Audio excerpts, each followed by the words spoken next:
Good day, and welcome. The world is currently looking up, but perhaps not looking closely enough. We are standing in the wake of a cosmic event that has fundamentally rattled the cages of the astronomical community. And yet, beneath the facade of scientific composure, a quiet dissonance is growing. Immediately after the flyby, the noise stopped. Several researchers who once entertained the possibility of artificial traits in this interstellar visitor have now fallen noticeably silent. They have replaced earlier excitement with a sudden, almost unified insistence that nothing unusual was ever there. We are talking, of course, about 3I Atlas. This is the third officially confirmed visitor from beyond the borders of our solar system. It is a traveler from the deep void that grazed our neighborhood just a week ago.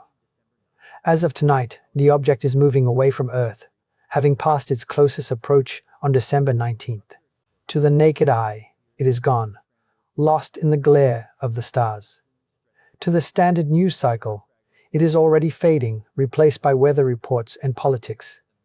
But for those of us watching the raw data pouring in from the European Space Agency's JUICE mission, the story is not closing.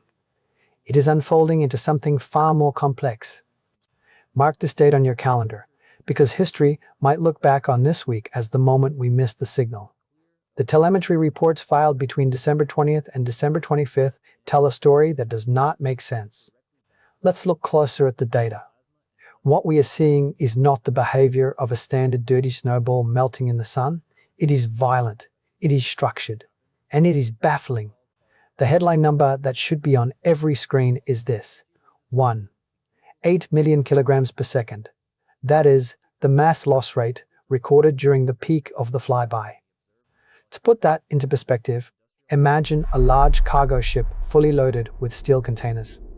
Now imagine that entire ship being vaporized and ejected into space every single second. For a comet of this estimated size, that is an immense, almost catastrophic shedding of material. It is bleeding mass at a rate that should have disintegrated a normal rock instantly. But it is not just the amount of material that is worrying the experts. It is the way that material is leaving the body. Think of a standard comet like a wet dog shaking itself dry. Water and mud fly off in every direction, creating a chaotic, fuzzy cloud around the animal. That is what we call a coma in astronomy. It is messy, random, and driven by the heat of the sun hitting the rotating surface. But 3I Atlas is not acting like a wet dog. It is acting like a garden hose with a high-pressure nozzle. What the JUICE mission has captured, and what ground-based multispectral imaging confirms, is the formation of distinct sun-facing jets. These aren't just puffs of gas. They are coherent structures stretching hundreds of thousands of kilometers into the void. They maintain a rigidity that defies simple aerodynamic modeling in the solar wind. Imagine trying to spray water from a hose into a hurricane. The water should scatter instantly, blown apart by the wind. But these jets are staying together. They are cutting through the solar wind like a laser beam, maintaining their shape over impossible distances. If you appreciate deep dives into the science that others ignore, make sure you are subscribed to the channel. We are going to be following this trajectory all the way to Jupiter. You won't want to miss the updates as the data is decoded. Now, back to those jets. The spectral analysis of these plumes has returned a chemical fingerprint that is keeping spectrographs working overtime. We are seeing exotic ices, which we expected, but we are also seeing heavy concentrations of metals. Specifically, we are detecting nickel and iron in quantities that do not make sense for a comet. Think of a comet as a dirty snowball you might make in a parking lot. It is mostly ice, with some gravel and dust mixed in. If you melted that snowball, you would get a puddle of muddy water. But if you melted 3I Atlas, you wouldn't just get water. You would get a puddle of molten steel. This suggests a core composition, unlike the fluffy, porous aggregates we usually associate with comets. This potentially enriches the heliosphere with materials harvested from the protoplanetary disk of a distant star. We suspect it comes from a red dwarf in the direction of the constellation Sagittarius. This is the first time we've had a direct sample of such a specific stellar nursery delivered to our doorstep. But here is the crucial detail. The jets are sun-facing. In standard comet physics, the sun warms the surface, ice sublimates, and gas expands. But these jets formed and intensified with a suddenness that suggests a reaction to something other than just thermal gradient. They didn't just wake up, they turned on. It is comparable to a motion sensor light in your driveway. A normal light turns on slowly as the sun goes down. A motion sensor snaps on instantly when it detects something. The jets on 3i Atlas snapped on. The imagery from the Subaru telescope, processed to remove the glare of the coma, reveals that the nucleus of 3i Atlas is fragmenting. But fragmenting might be a polite word for what is happening. It looks less like breaking apart and more like deploying. The debris field is not a chaotic cloud of random rocks. It has sectors. The mass loss is asymmetrical. This contradicts what we previously thought about the structural integrity of interstellar objects. Remember Oumuamua? It was a tumbling cigar or pancake that accelerated strangely. It was weird, but it was silent. 3i Atlas is different. It is shedding mass to change its spin. The rotation period has shifted dramatically in the last 48 hours. A spin-up of this magnitude usually tears a comet apart. Imagine spinning a pizza dough too fast. Eventually, the centrifugal force overcomes the dough's strength and it rips apart. Yet 3i Atlas holds together. It is shedding only specific outer layers while the core remains dense and intact. So what does this actually mean? It means we are dealing with an object that possesses a material strength far higher than a loose rubble pile. It implies a monolithic structure. Or perhaps a core bound by forces we don't typically see in cometary geology. The color shift is another puzzle piece. As the object recedes, it is dimming, which is expected. But it is also shifting color. On approach, it was a deep tholin-rich red, typical of objects that have been bombarded by cosmic rays for eons. As of today, December 26th, the spectral hue has shifted perceptibly towards the green. The official explanation is diatomic carbon emission. This is a common feature in comets. But the timing is wrong. Diatomic carbon usually burns off closer to the sun. For it to flare up now, as the object moves away into the colder dark, suggests a new chemical reaction has been triggered. We are looking at a velocity of 220,000 kilometers per hour. That is a hyperbolic trajectory. It is not staying. It is not being captured by the sun. It is a hit-and-run visitor. And because of this immense speed, interception is impossible. We cannot launch a rocket today and catch it. It is moving faster than anything we have ever built. We missed our window for a physical sample return. We are left with remote sensing, with photons and radio waves, and that is where the frustration lies. Because the data we have is incomplete. There are gaps in the feed. There are periods of hours where the telemetry from the major observatories seems to have been paused, or perhaps it has been redacted. The narrative being built by the mainstream astronomical bodies is one of a fascinating but natural disintegration event. They are painting a picture of a dying comet breaking up under the stress of our sun. It is a safe, comfortable story. It fits the textbooks. It doesn't scare the public. But if you look at the raw feed from the magnetometers on the JUICE mission, you see something else. You see spikes. These are sudden, high-frequency electromagnetic surges. They coincide perfectly with the eruption of the sun-facing jets. Comets interact with the solar wind, yes. They create bow shocks. But they do not typically broadcast structured pulses in the kilohertz range. This brings us to the uncomfortable edge of speculation. We have an object from a red dwarf system. It is metal-rich. It is venting mass in a way that stabilizes its spin.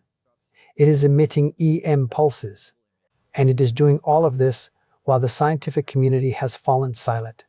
Just a week ago, the debate was vocal and chaotic. Now, it is disciplined. It is almost rehearsed. The physical reality of 3i Atlas is fascinating enough. A metal-heavy interstellar traveler shedding its skin is a discovery of the century. But the reaction to it is where the true anomaly lies. The human reaction is the tell. The data tells us one thing.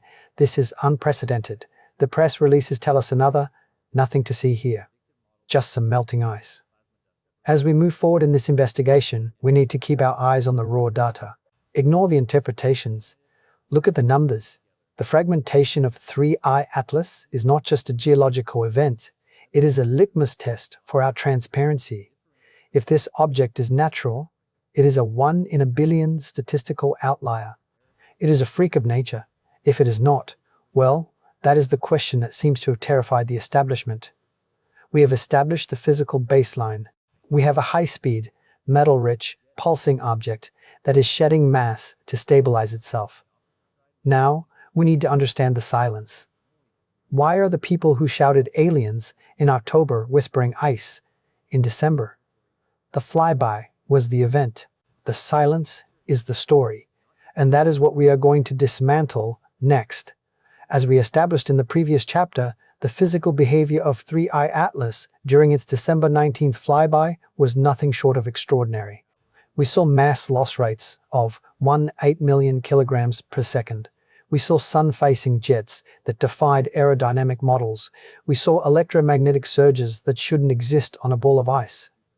The data screams anomaly. But if you listen to the leading voices in the astronomical community today, December 26th, you hear something very different. You hear the sound of a door slamming shut. You hear a sudden, coordinated retreat into the safety of standard models. This is what we are calling the silence protocol.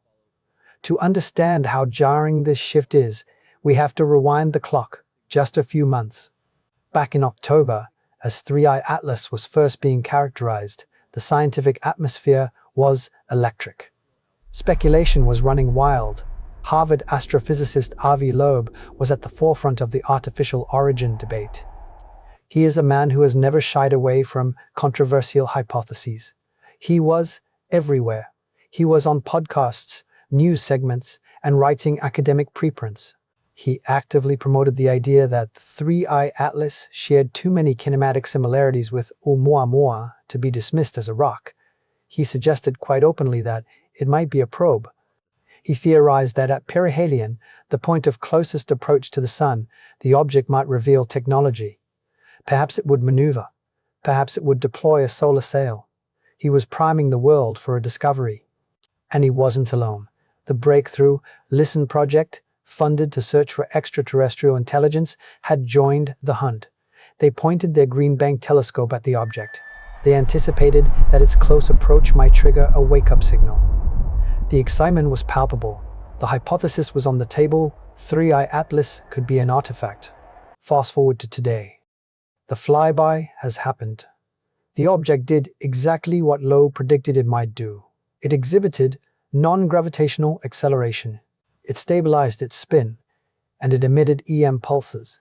And yet the reaction from Loeb and his colleagues has been a complete 180-degree turn.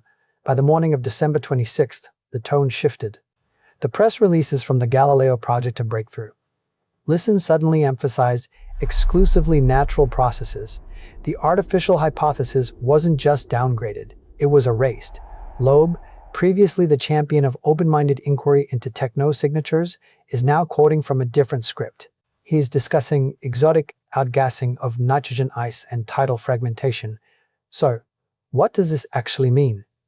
Why would the very people who are most eager to find aliens suddenly deny the evidence that supports their own theories? It feels like a detective finding a fingerprint, then throwing it away. I want to hear your thoughts on this. Do you think this is a case of extraordinary claims require extraordinary evidence and they just didn't find it? Or does this feel like a coordinated effort to manage the narrative? Leave a comment below. I read them all. This community often spots details the experts miss. Here is the crucial detail that makes this silence so suspicious. The shift didn't happen gradually as data came in.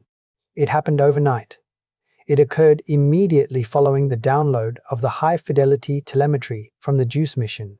It feels binary. On December 24th, speculation was rampant. On December 25, the narrative was locked down. It is as though a meeting was held, a briefing was given. A phone call was made. The sudden absence of any steady signal reports is particularly glaring. Breakthrough Listen has released a statement saying no narrowband radio signals were detected. But they have not released the raw waterfall plots. They have not released the full spectrum analysis. They have given us a conclusion without the data. This behavior mimics the sanitize and release protocols we see in defense sectors, it does not belong in open academia. It raises the uncomfortable suspicion of external pressure. Did the observatories pick up something that triggered a national security classification? If 3I Atlas is indeed a probe, the stakes are infinite. If it did phone home or scan Earth, that information would instantly become the most sensitive intelligence in human history. It would bypass the scientific journals. It would go straight to the Situation Room. In that scenario, the scientists involved would be placed under non-disclosure agreements faster than they could write a tweet. The wobbling of the jets is another point of contention that has been smoothed over. In the initial raw feeds, astronomers noted that the jets seemed to pulse and vector. They were correcting the object's tumble. Today, that is being described as irregular sublimation due to surface heterogeneity. They are taking active, dynamic behaviors and rewriting them as passive, random events. They are trying to bury the anomalies. We are seeing a classic debunking strategy in real time.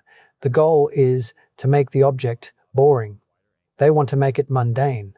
They want to convince the public that the green shift is just chemistry. They want you to believe the acceleration is just gas. They want you to believe the silence from the radio telescopes is absolute, but the timeline betrays them. You cannot spend 3 months building a case for an artificial probe, watch the object behave exactly like a probe, and then say, never mind, it's a rock. You cannot do that without showing your work. This connects to the broader context of 2025. We have had a year of strange aerial phenomena. We have had high-profile hearings on UAP. The public is primed. The government is wary. If 3I Atlas is the smoking gun, the decision may have been made that we are not ready to see the smoke. They are trying to put the genie back in the bottle. But the bottle is shattered. The data is out there. It is in the hands of amateur astronomers and independent analysts. These are people who are not bound by government grants or university tenure. The story of 3I Atlas is splitting into 2 parallel tracks. There is the official track, a natural crumbling comet heading for the outer dark. And there is the shadow track, a technological artifact that was detected, analyzed, and then hidden. We have looked at the flyby. We have looked at the cover-up. Now we need to look at what exactly they are hiding. What is in that missing data? What did the X-ray telescope see that made the experts go quiet? That is where we are going next. Building on this suspicion of a coordinated silence, we have to ask, what exactly is being hidden? It is easy to claim a cover-up, but as an investigative channel, we need to be specific. We need to identify the holes in the data set.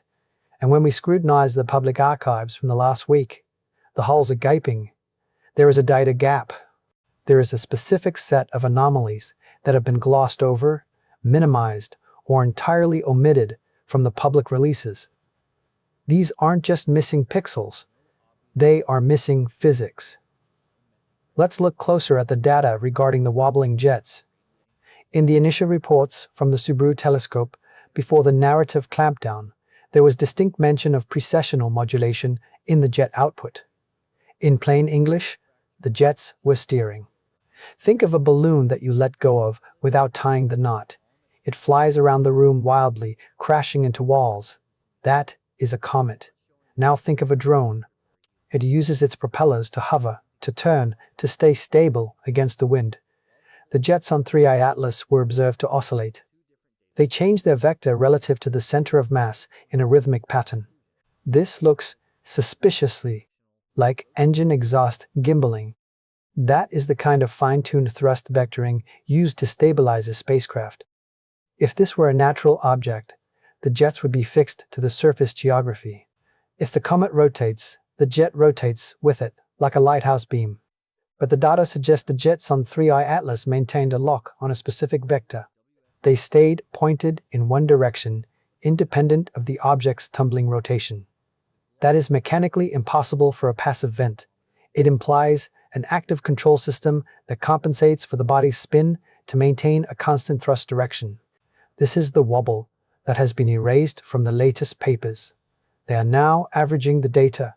They are smoothing out these oscillations, to make it look like a steady, dumb stream of gas. Then there is the matter of the electromagnetic surges. We touched on this, but the detail is vital. The surges detected by JUICE were not just random static, they were structured.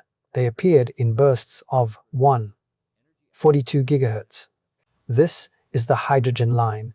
It is a frequency long considered a standard channel for interstellar communication because it is the frequency of the most common element in the universe. But here is the crucial detail. These bursts were not continuous. They occurred in precise synchronization with the spin-up events of the nucleus. Every time the object increased its rotation speed, there was a blast of radio energy. Standard comet models cannot explain this. Sublimating ice does not broadcast on the hydrogen line. Friction with the solar wind does not create synchronized radio bursts. This looks like a side effect of a propulsion system. It looks like the hum of an engine revving up. It suggests that the fragmentation and mass loss might actually be the exhaust plume of a drive system engaging. The debris might be propellant. And this leads us to the most suspicious void in the archive, the X-ray observations. The Chandra X-ray Observatory was scheduled to observe 3I Atlas during its closest approach. X-rays are critical because they reveal high-energy interactions. If 3I Atlas is a rock, it should be dark in X-rays. It might show a faint glow from solar wind charge exchange, but nothing more. If it is a piece of technology with a high energy power source, it could be blazing bright. Where is the Chandra data? The observation logs show the telescope was pointed at the target. The exposure time was logged, but the data has not been released. Usually, quick look images are released within days for high interest targets. For 3I Atlas, nothing. The folder is empty. The official excuse is calibration issues or processing delays. But in the context of the other anomalies, this missing X-ray data is a red flag the size of Jupiter. If the object is emitting X-rays, it implies a high-energy process that biology and geology cannot support. It implies a reactor. So what does this actually mean? It means the natural explanation is failing to account for the energy budget of the object. The energy required to spin up a body of that mass is enormous. The energy required to vector jets is complex. The energy required to emit radio pulses must come from somewhere. The sun isn't bright enough at that distance to provide it all. There is an internal power source. This contradicts what we previously thought about the green shift as well. The change in color from red to green is being attributed to diatomic carbon. But diatomic carbon glows green when excited by UV radiation. The green glow of 3I Atlas is intensifying even as it moves away from the UV source, the sun. That shouldn't happen. Unless the UV source is internal. Unless the exhaust is being ionized by the object itself. We are looking at a puzzle where the pieces don't fit the picture on the box. The box says comet. The pieces say machine. The authorities are trying to force the pieces to fit. They're hammering them in with natural process explanations that break down under scrutiny. They are ignoring the vectoring jets. They are ignoring the synchronized radio bursts.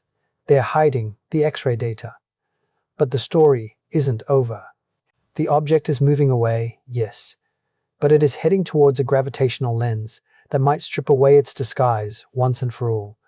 It is heading towards the king of planets. The next chapter of this saga isn't about what happened at Earth, it is about what is going to happen at Jupiter. And that encounter might be the one that no amount of silence can cover up. Given what we now understand about the hidden anomalies of the Earth flyby, the story of 3I Atlas takes on a new, urgent dimension. As we look ahead, the object is not just drifting into the void. It is on a collision course with chaos. The trajectory of this cosmic wanderer is taking it into the gravitational backyard of the solar system's heavyweight, Jupiter. In January 2026, just weeks from now, 3I Atlas will make a close pass of the gas giant. It will skim by at a distance of roughly 52 million kilometers. In astronomical terms, that is a hair's breadth. This rendezvous changes everything. Let's look closer at the data for this upcoming encounter. Jupiter is a gravitational monster. Its influence is so massive, it acts as a vacuum cleaner for the solar system. It pulls in comets and asteroids with terrifying force. For a fragile, fragmenting object like 3I Atlas, this encounter is a stress test. Imagine holding a delicate glass sculpture. Now imagine placing it inside a high-powered wind tunnel. The tidal forces exerted by Jupiter will be immense. If the object is indeed a loose pile of rubble held together by weak gravity, Jupiter should tear it apart. We should see a shoemaker. Levy 9 event. The comet should disintegrate into a string of pearls, a debris field of dead rocks. But here is the crucial detail. If 3I Atlas is artificial, the outcome will be different. If it has structural integrity and active stabilization, it might resist these tidal forces. It might survive the passage intact.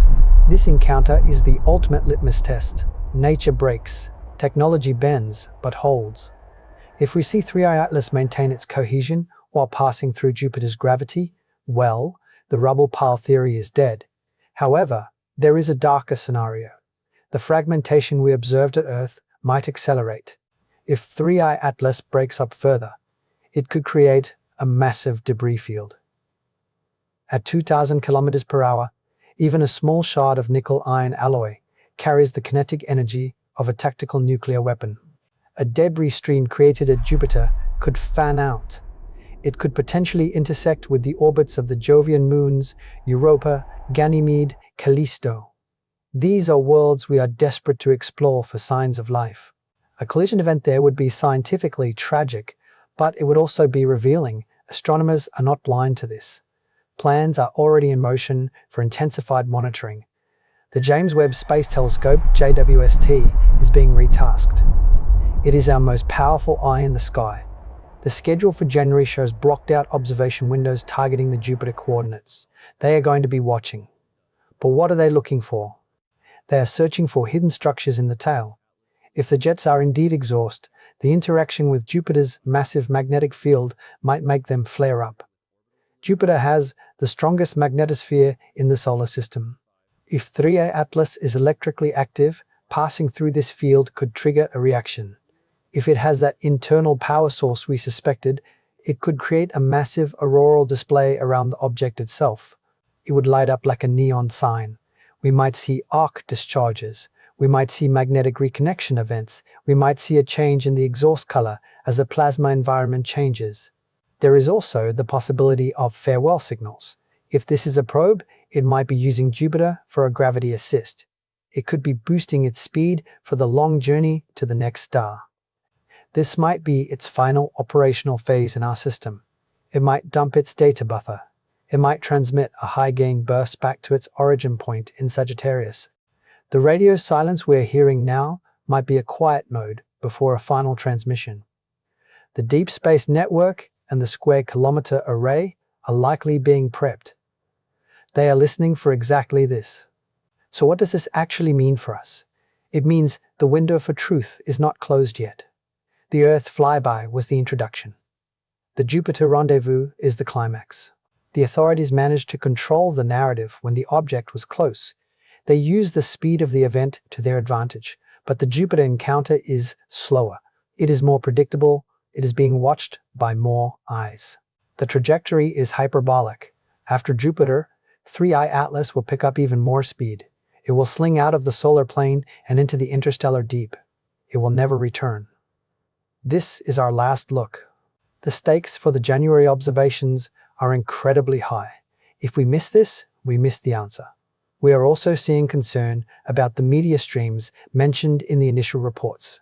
If the debris field spreads wide enough, it could pose a hazard. It could threaten our own assets in the outer solar system. The JUICE spacecraft itself is en route to Jupiter right now. Imagine the irony. The probe sent to study the icy moons gets taken out by the debris of an alien visitor. The narrative is building towards a showdown at Jupiter. Will it crumble like a comet? Or will it pivot, stabilize, and shoot out of the system like a bullet? It will likely leave us with more questions than answers. The natural explanation is hanging by a thread, and Jupiter is the pair of scissors waiting to cut it. But even as 3I Atlas leaves, it leaves something behind. It leaves a changed world. It leaves a suspicion that will not go away. And that legacy is what we need to discuss finally. This brings us to the end of the encounter, but the beginning of the realization. 3i Atlas is leaving. By February 2026, it will be a ghost in our telescopes. It will be a fading green dot racing into the eternal black. But the silence it leaves behind is louder than any signal. The story of this visitor is not just about orbital mechanics. It is not just about spectral lines. It is about the mirror it held up to our civilization. It stands as a catalyst for a debate that can no longer be suppressed. Something is clearly being concealed. We have traced the arc from the initial excitement of discovery to the sudden, chilling silence. We have witnessed the shift in the scientific establishment. We have looked at the impossible physics. We have seen the sun-facing jets, the spin stabilization, and the missing X-ray data. We have seen the experts shift from shouting alien probe to whispering dirty snowball overnight. They did this without providing the evidence to back up that retreat. The silence protocol was effective in the short term. But it has failed in the long term. It has only fueled the fire of independent inquiry. The internet is alive with debates about a cloaked spacecraft. And for the first time, these aren't just fringe conspiracy theories. They are data-backed hypotheses. They are being discussed by engineers, physicists, and astronomers who are operating outside the traditional gatekeepers. They are asking the hard questions. Was the fragmentation actually the deployment of probes? Was the mass loss the shedding of a protective shell? Was the green shift the activation of an ion drive? In a year when the solar system has seen several rare comets, 3i Atlas stands apart. Comet C225N1 behaved exactly as a comet should. It followed the rules. 3i Atlas broke them. The contrast serves to highlight just how artificial the behavior of our interstellar visitor really was. It is the exception that proves the rule. So what does this actually mean for humanity's place in the galaxy? It means we are likely not the observers, we are the observed. If 3i Atlas was a probe, it came, it saw, and it left. It didn't land on the White House lawn, it didn't broadcast a greeting. It treated us with a cosmic indifference. We were a waypoint. We were a gravity assist. Perhaps we were a biological curiosity to be scanned and catalogued. This is a humbling, perhaps terrifying realization. We are not the center of the drama. We are just scenery. But the truth cannot stay hidden forever. The data collected by JUICE exists. The data from Subaru and the upcoming JWST observations exists. It is on hard drives. It is in servers, and eventually it will leak. Someone will speak. A raw data file will be decrypted. The data gap will be filled. The history of science is full of discoveries that were initially rejected. Galileo, Wegener, perhaps Loeb will be next. The legacy of 3i Atlas is that it has awakened us. It has forced us to look at the sky with new eyes. We no longer see a static backdrop. We see a busy ocean where other ships are sailing. It has exposed the fragility of our scientific transparency, and it has left us with a challenge. We must be ready for the next one. Because if there is one thing statistics tells us, it is this. If you see one, there are many more. 3i Atlas was the third visitor. The fourth is coming. And next time, we won't be caught blinking. If you found this investigation valuable, please consider supporting the channel. If you want to support science journalism that doesn't just read the press release, leave a like on this video. It helps the algorithm show this truth to more people. We will continue to monitor the Jupiter rendezvous. We will continue to push for the release of the X-ray data. We are not letting this go. The visitor may be leaving, but the questions are here to stay. Keep looking up.